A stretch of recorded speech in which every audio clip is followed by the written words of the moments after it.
to the shrine, I've been earning my life. Didn't pray for a savior, had to learn how to fight. Burning sage like incense, but my spirit don't fold. Still got pain in my pocket and this mic I hold. I ain't soft, I'm sacred, that's strength in disguise. Eye to eye with my demons, I ain't blinking this time. Broke every curse that was signed in my blood. Now I dance in the storm, making walls out the mud. Meditating in chaos, peace in the noise. Built a temple from trauma, turn my cries into voice. Crystals in my hoodie, cards in my palm. Yeah, I tear it through the trenches and I'm psalm through the psalms. Word. Whispers in the wind say keep going. My past ain't changed, it's gold, I'm growing. Every wound is a prayer in disguise. I bleed true and I rise. I mix aid with the pain, prayers with the grind. Still drama in my DNA, but I still realign. Every roots in the dirt, spirit in the ceiling. This ain't just therapy, this that blend of healing. Concrete rose, yeah, I bloom through the feeling. Tapped in the truth in these healing realms. Stitching my soul in the blended healing realms. Blended healing realms.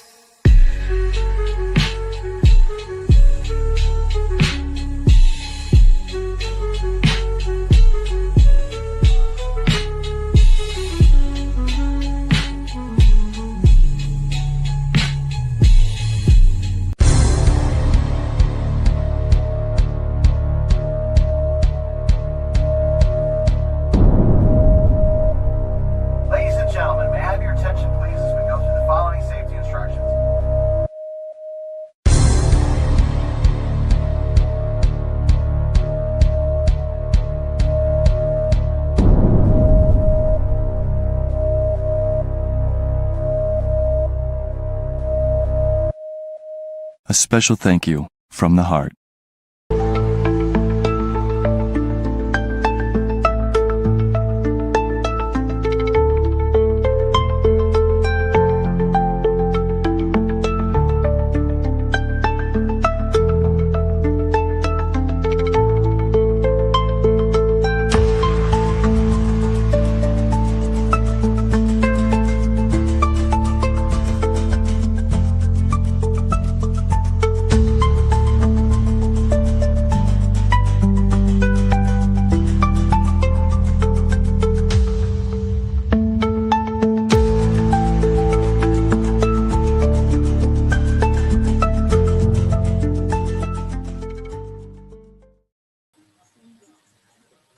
Kwanzaa begins today, and it opens with Umoja, unity, the real kind that asks something of you.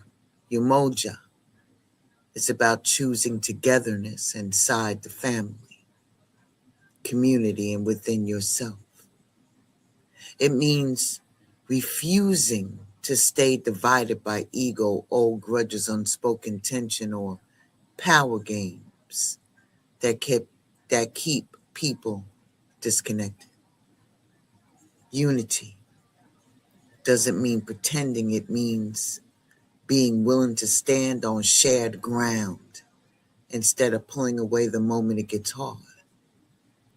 Umoja asks, how do we move as one without erasing truth? How do we protect each other without protecting harm? On day one, the work is simple but serious. Stop feeding division and start building connection that can actually hold weight. Family matters. This is going to be a trigger warning because we here today. We here today. You understand? Trigger warning.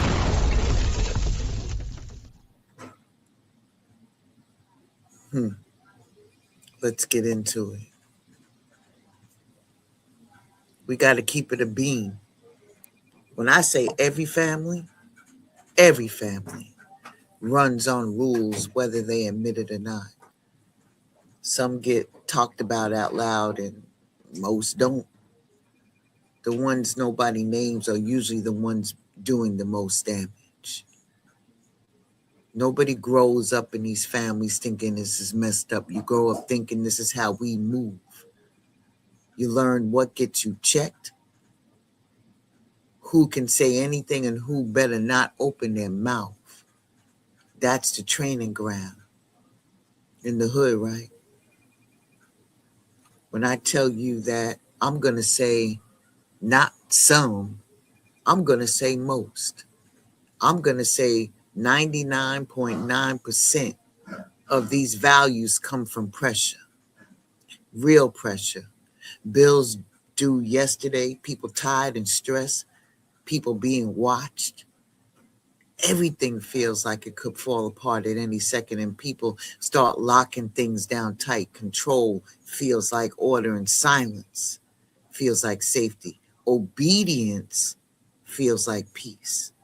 And nobody stops to ask what it's doing to the people on the inside of that house. So you grow up knowing exactly when to speak and when to shut up. You learn how to read moods and when to disappear into your room. You know when to laugh something off even though it hits you sideways. You know when to step in and be the adult even though you were never supposed to be one yet. That's adapting. Trigger warning. Let's be honest. There's love in these families. Food gets cooked, hair gets done, bills get figured out. People show up when it counts, and this is why this conversation that we're having today gets people real tight, because they think naming damage means erasing the care, and it doesn't.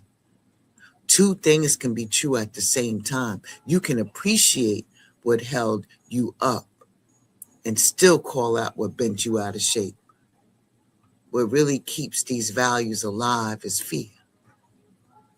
Fear of being seen as ungrateful, breaking ranks, and what happens when the old rules stop working and nobody knows what comes next. So folks say, that's just how it is, and keep it pushing. A lot of adult stress comes from trying to live grown while being treated like the same kid you used to be. The same expectation, the same roles, same pressure to keep it together. Don't get it twisted. This isn't about dragging anybody. It's about telling the truth without dressing it up. Because once you see these values clearly, you can't unsee them. And once you stop pretending they're harmless, you get to decide what you're going to carry forward and what stops with you. Ashe. All right, we here today. We here today.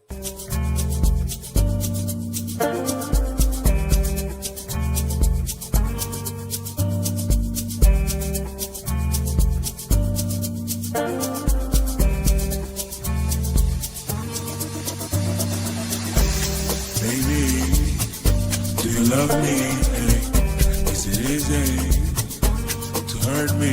Hey, red all night, I don't fly. Hey, bye bye, I can cry. You know I see the light. You and I, eternally.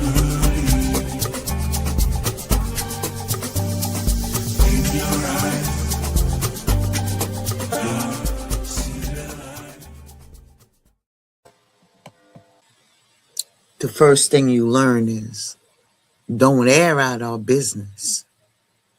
Don't do that. Don't do that. This rule gets taught early before you even understand what's happening. You learn it through reaction. Somebody speaks up and the atmosphere changes, right? Somebody asks the wrong question and gets checked. Somebody tells the truth outside the house, and all of a sudden, they're the problem. The message becomes real clear. Whatever happens here, stays here. And if it hurts, deal with it, but deal with it on your own. And these families, harm doesn't always show up in obvious ways. Sometimes it's neglect, disrespect. Sometimes it's grown folks stuck in their own bullshit while everybody pretends it's normal. No matter whatever the form could be, the rule stays the same. You do not talk about it. You do not bring it to outsiders, and you do not embarrass the family. So kids learn how to keep things inside because they watch what happens when somebody doesn't. They see how fast the story flips. 1 minute you're hurt, the next minute you're dramatic. 1 minute you're telling the truth, the next minute you're accused of exaggerating or starting trouble.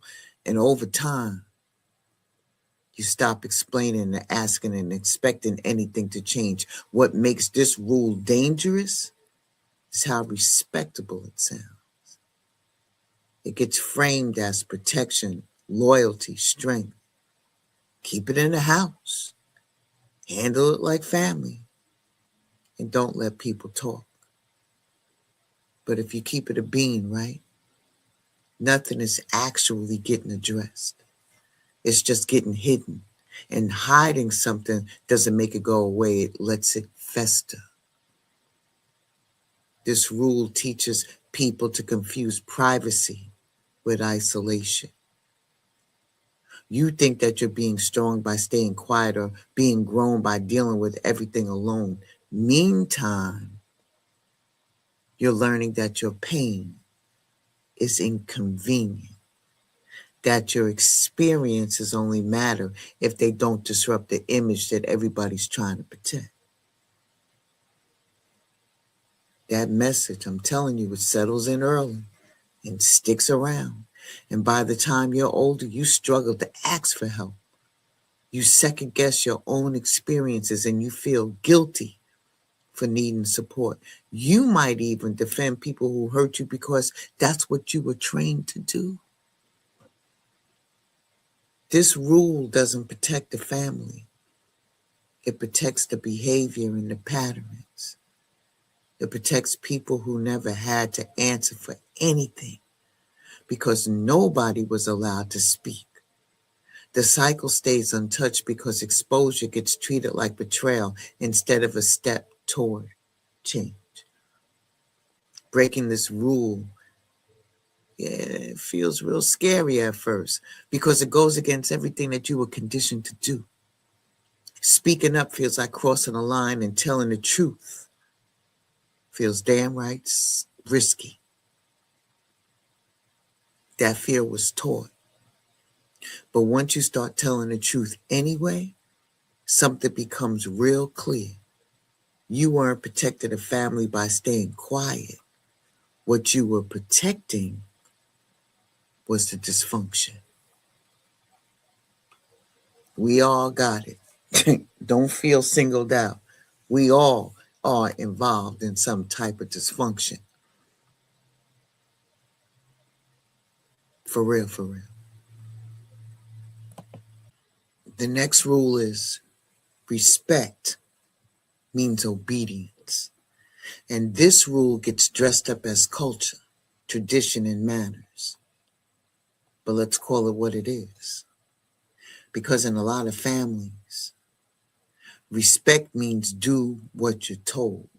Don't ask questions and don't challenge anybody older than you, no matter what they do. From early on, right, kids learn that being younger automatically puts them at fault. If there's a conflict, their tone gets criticized before the issue even gets addressed. If they explain themselves, it's called backtalk. If they ask why, it's labeled disrespect.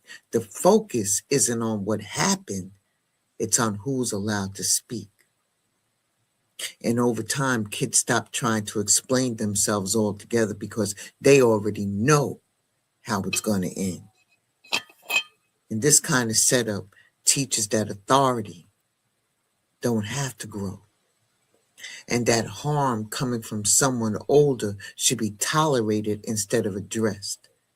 And anybody pointing it out becomes the problem.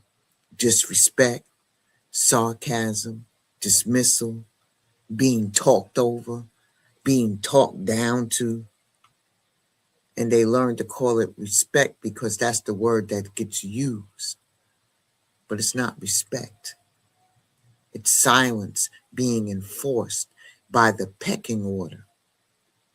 And as those kids get older, the effects show up outside the house.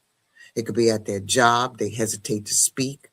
In relationships, they explain themselves too much to avoid conflict altogether.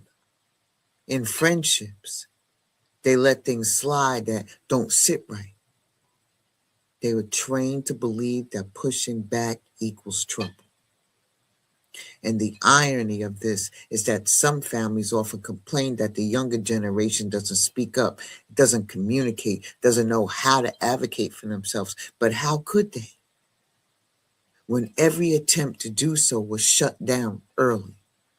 You can't demand confidence from somebody you taught to stay quiet for your comfort. And this rule also keeps certain people permanently unchecked. Unlearning this rule is going to take some time. You have to separate respect from obedience. You have to learn that questioning behavior is not an attack, that asking for accountability isn't disrespect, that your age never disqualifies your experience, because real respect comes from being able to speak without being dismissed. And anybody threatened by that was never asking for respect in the first place. Ashe? All right, I'll be right back.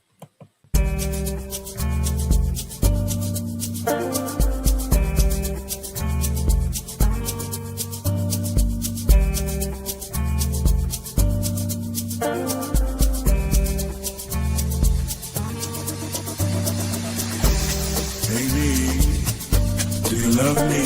Hey, is it easy to hurt me? Hey, red all night, I don't fly. Hey, bye bye. I can cry in your eye. See the light. You and I, eternally.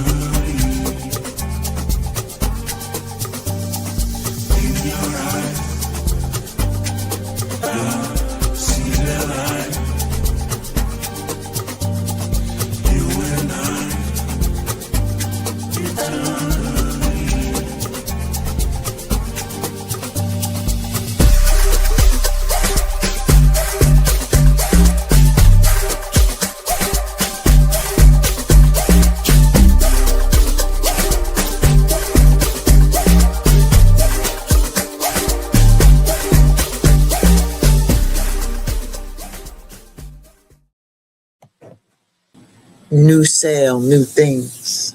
We're celebrating Kwanzaa at the House of Blessings on Shamaka Essentials.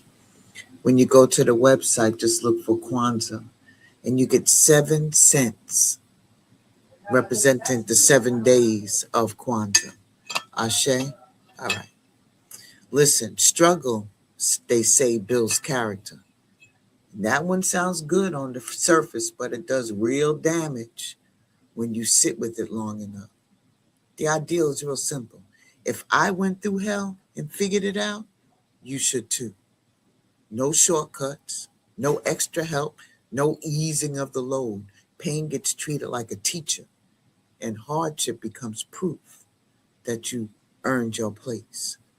In families where this value runs deep, help isn't offered freely, it's rationed. You're expected to figure things out the hard way because that's how it's always been done. Asking for support, get you the side eye.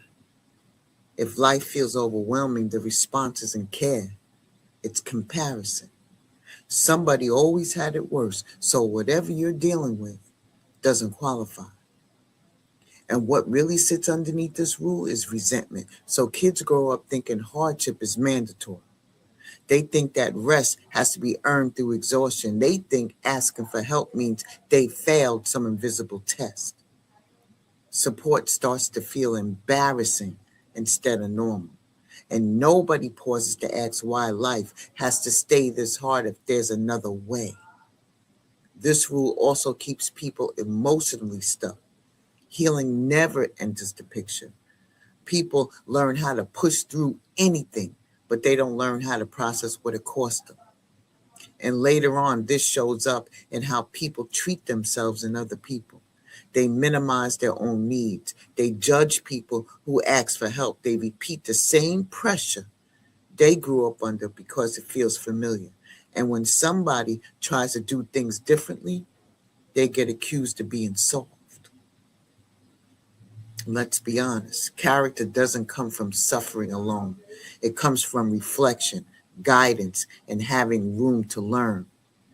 Passing down hardship forward doesn't honor what you went through. It just keeps the cycle alive. Wanting better for the next generation doesn't erase your story. It means you finally decided it didn't have to keep repeating. Growth isn't about matching pain. It's about doing better and what you know how.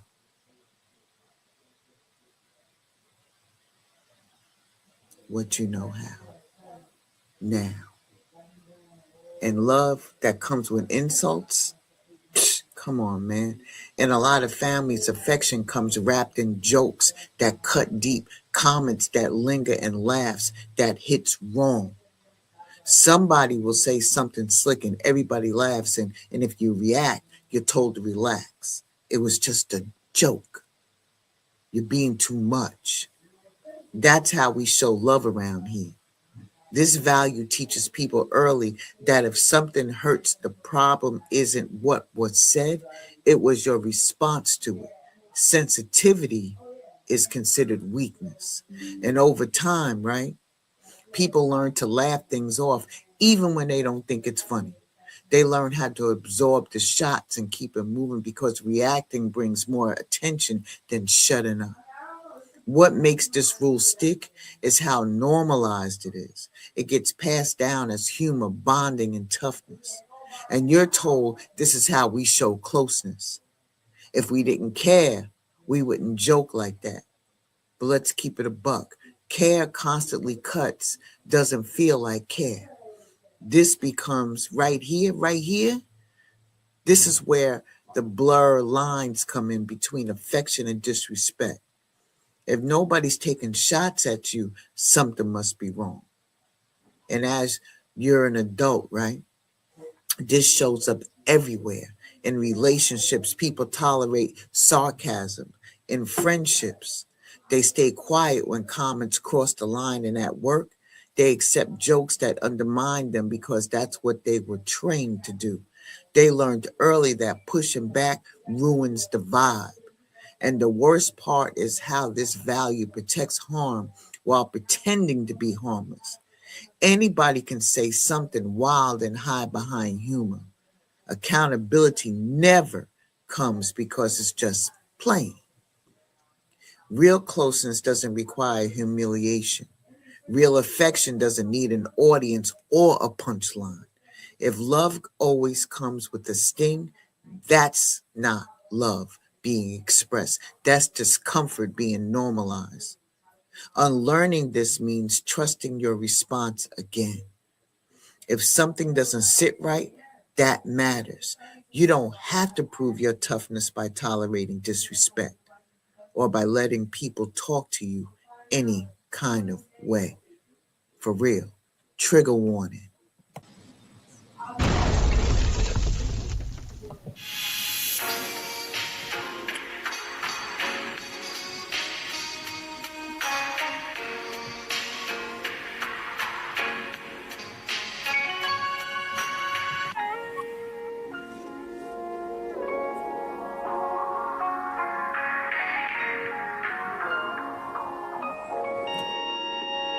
If you got it, it ain't a question. Oh, it ain't no one for guessing. No more than emotionally invested.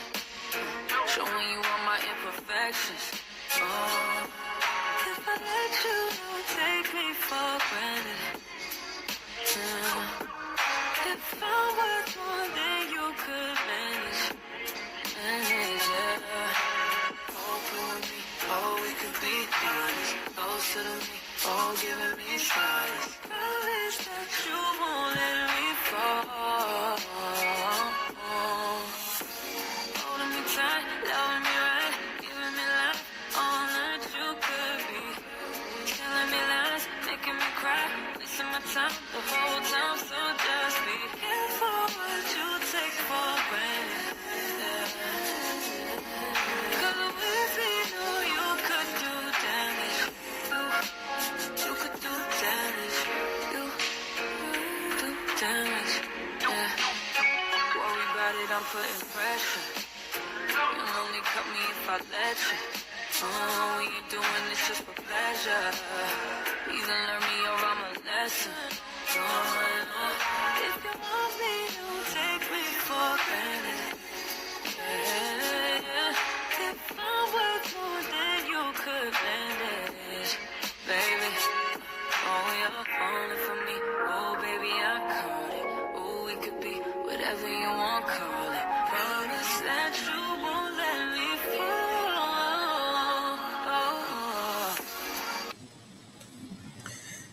Everybody raises kids.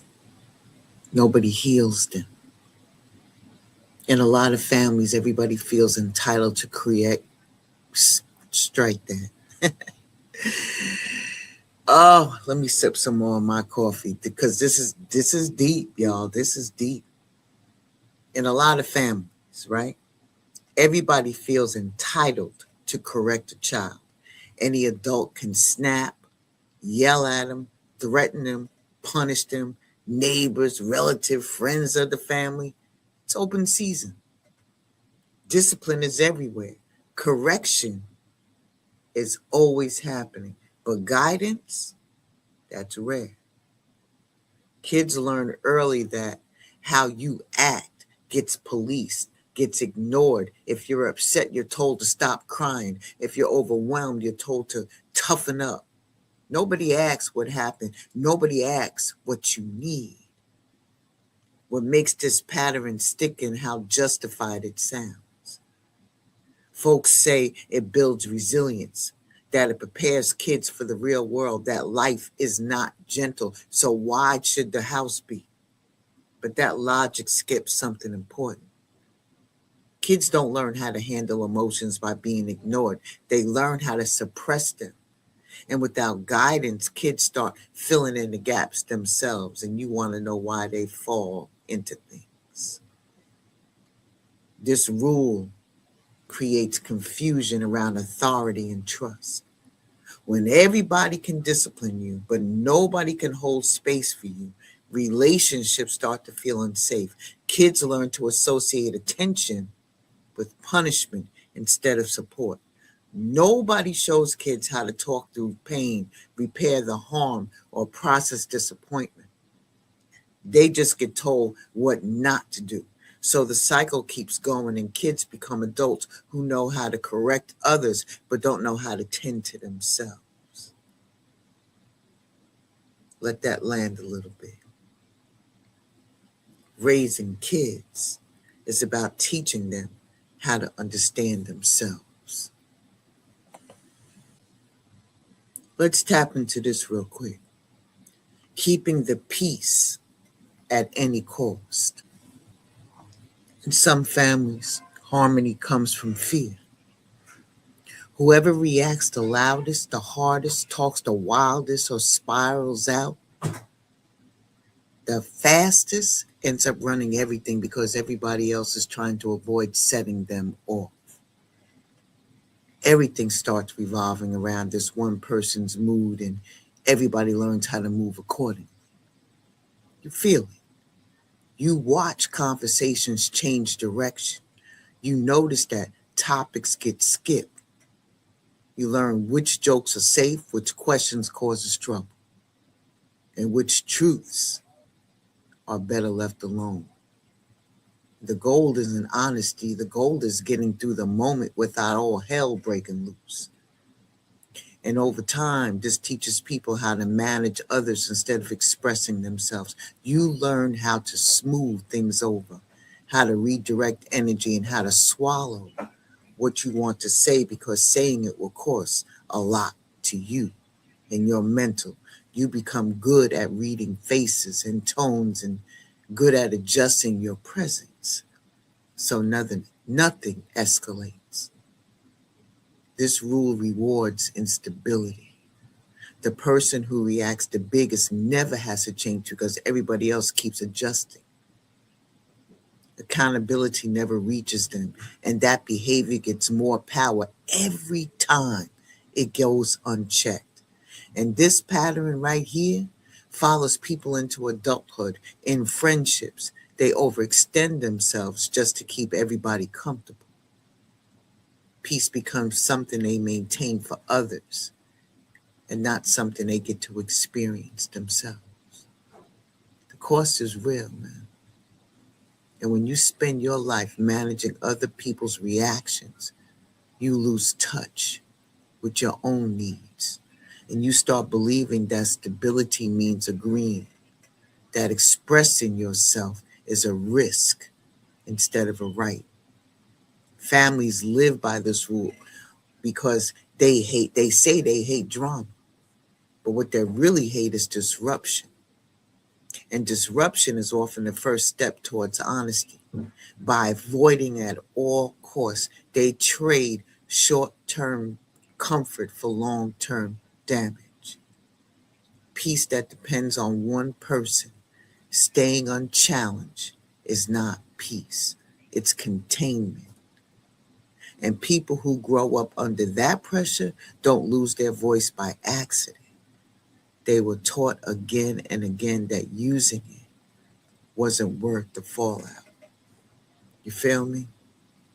All right. Trigger warning. Financial help equals control. Money is never neutral. Never. It's never just support. It's a receipt that never goes away. What was offered as care turns into leverage. And sooner or later, it gets brought back up.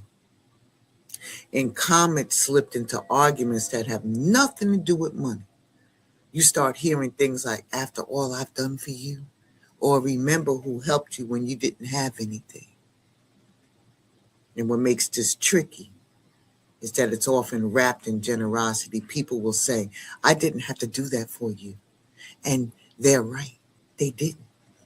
But once that statement's said, it changes everything. The assistance now has conditions. People learn quickly that accepting anything comes at a cost. You learn to weigh whether help is worth the future control that might come with it. And you learn that needing something gives other people access to you. And over time, money becomes a tool for influence. It decides who gets heard. People with resources get to cross lines without consequence because the unspoken threat is always there. Don't forget who pays, who helped, who can pull back. This is how independence starts feeling like disloyalty. The moment you stop needing help, changes again. Suddenly you're distant, ungrateful, acting brand new, and that guilt gets applied real heavy. Especially when you start making choices that don't center around people who once had financial access to you. As adults, people stay stuck longer than they need to because breaking free feels like burning a bridge. Others refuse help altogether, even when they need it because they don't want the strings attached. So what do y'all do? You overwork yourselves just to avoid owing anyone anything. And peace becomes tied to self-reliance, even when collaboration would make life easier.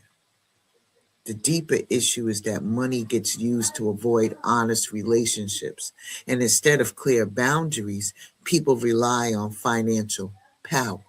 Instead of direct conversations, they rely on obligation, and that keeps everybody in a standoff where nobody feels fully free. Real support doesn't come with a scoreboard or gets cashed in later. Help that controls is not generosity, it's influence. And when you grow up under that rule, choosing independence isn't betrayal. It's what you call self-respect. Ashe? All right, I'll be right back after this. She just glows, draws you in like midnight gold. A sip of her truth and you'll unfold. Goddess D got soul control. Hey, this is grown folks medicine. Don't play unless you're ready to swim. Deep, real deep. A daily dose of D. She speaks love fluently. Red wine wisdom with a side of clarity. Come through for your blessing. Daily dose of D. This ain't lust, it's legacy. Touch your heart, shift your frequency. In the love palace where soul ships realign. Let love dock right here.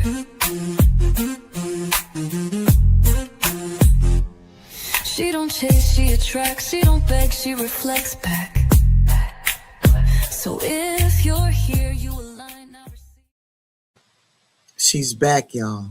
If y'all missed the first few, make sure that you tap into Goddess D of Love, because she's back doing those daily doses of D.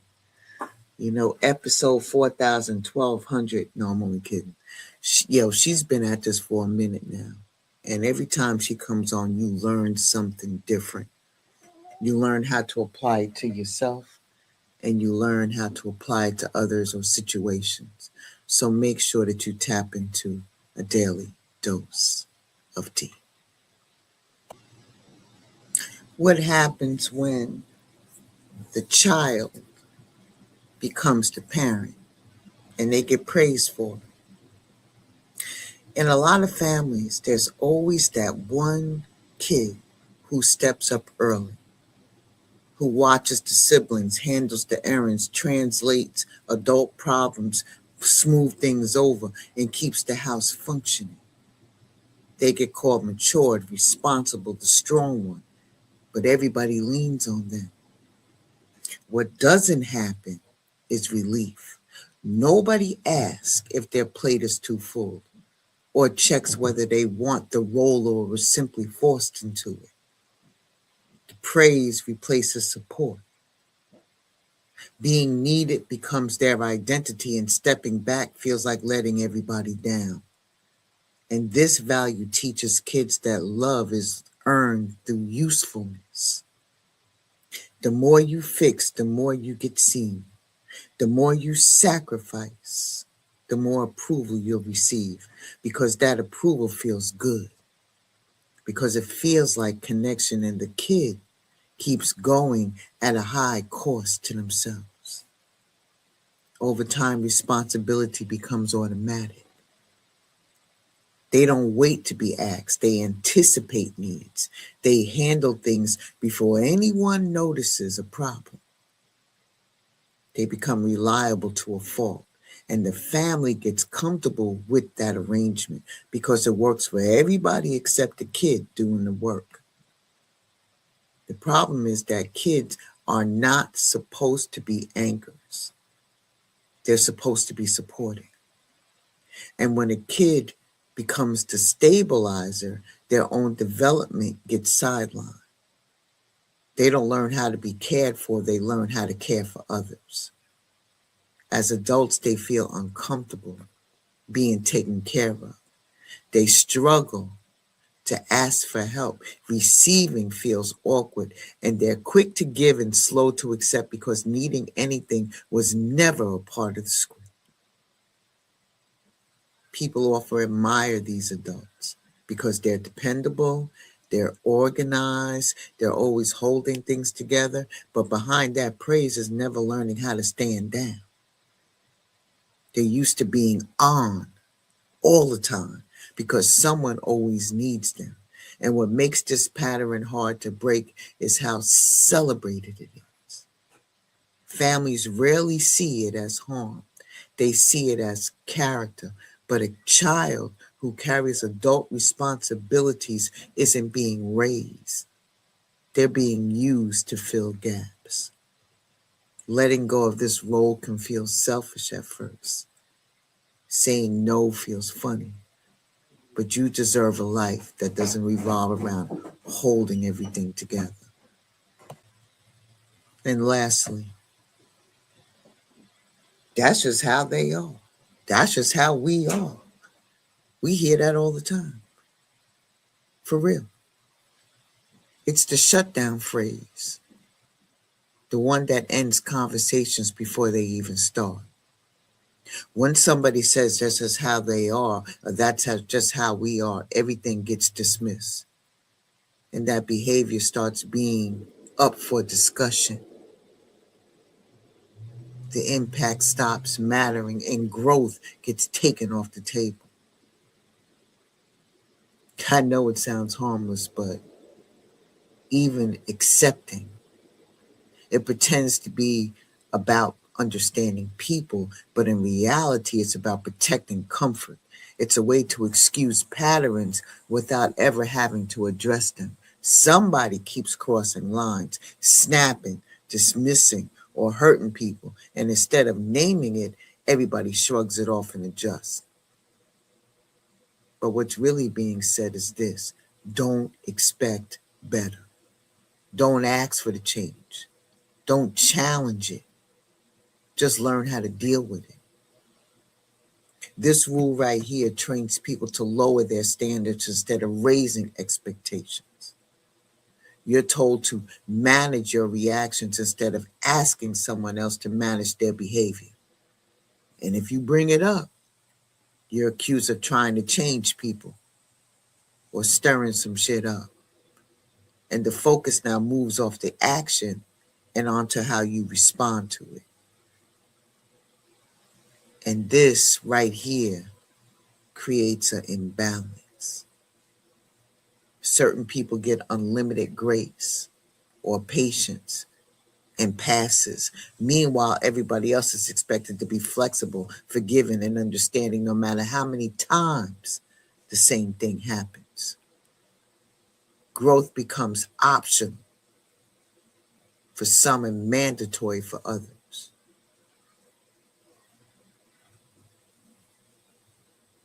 Children learn that consistency doesn't matter, that apologies don't mean change,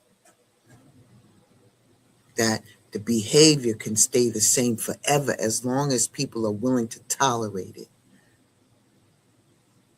And they also learn that speaking up won't lead anywhere because the outcome is already decided. And when they become adults, when we become adults, it shows up as resignation. People stop expecting accountability and they stop hoping for conversations that will go anywhere. They mentally prepared themselves before every interaction with certain relatives, knowing exactly what's coming and telling themselves to just deal with it. That kind of anticipation takes a heavy toll on you, man, even if nobody puts a name on it. This protects people from ever having to reflect. If that's just how they are or how we are, then there's no reason to examine the habits, the words, or impacts that are going to happen. No reason to repair anything or to even grow, because everybody else becomes responsible for adapting around them. And let's keep it a beam. Everybody has patterns. Everybody has flaws. But freezing someone in place and refusing to expect better does not equal acceptance. It equals stagnation. And that spreads. It teaches the next generation that harm doesn't need to be addressed as long as it's familiar. Accountability doesn't destroy families, avoiding it does.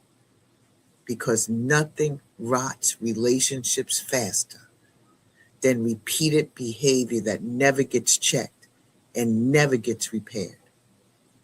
And when you stop accepting, that's just how we are, you're asking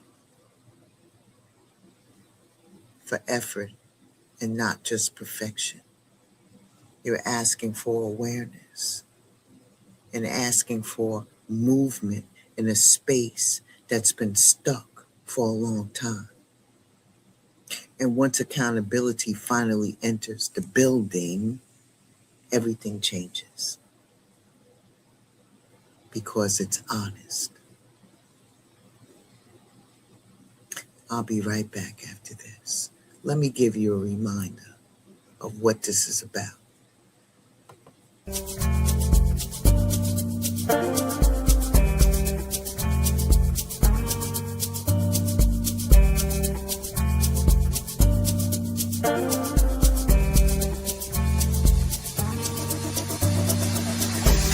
Baby, do you love me? Hey, is it easy to hurt me? Hey, red all night, I don't fly. Hey, bye bye, I can cry, cry, cry. You know I see the light. You and I, eternally. In your eyes, I see the light. That's what I'm talking about. No matter what, man, no matter what, we got to learn from these things and do better. We got to do better. I'm going to wrap this up. What stops with you, and by the time you see these values clearly, right, it's hard to pretend that you didn't. You can't unknow what shaped you, and you can't unsee how certain rules kept the house functioning while costing people pieces of themselves. And that's usually the moment things get uncomfortable because awareness removes excuses. None of this is about blaming people who came before you or the people that are here now. Most of them were reacting to what they inherited, doing what they knew how to do, what they had, with what they had. But understanding where it all came from doesn't mean that you're required to repeat the same outcome. At some point, responsibility is going to change. It's not going to go backwards, but it's going to go forward. And the truth is, a lot of families survive, but very few evolve. Choosing differently doesn't always look like drama. It's stepping back instead of smoothing things over. Refusing to laugh at comments that cross a line. Offering support without control. Expecting growth instead of excusing behavior. Those choices don't make you disloyal. They make you conscious. And what ends cycles isn't speeches or any type of confrontation. It's consistency. It's not bending. It's letting people sit with the impact of their actions instead of making a nice little cushy place for them. Some people don't like changes. And some relationships ain't going to survive it. It means that the connection depended on you staying in a role you no longer fit. Growth always exposes what was being held together by silence and sacrifice. At the end of the day, the question isn't whether these values existed, because they did. The question is what you do now that you see them. what you repeat and what you interrupt. Most of all, what you refuse to normalize in your own life. You don't have to fix the whole family. You don't have to convince anybody of anything. You just have to stop passing down what hurt you. And that decision alone changes everything that comes after you. Umoja, unity, family togetherness. Let's take that into 2026. I'm done. That's it. I said what I said. Be well, stay safe. Come together when you light the first candle of Kwanzaa on today, if that's your thing. I'll see y'all around.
Bye bye.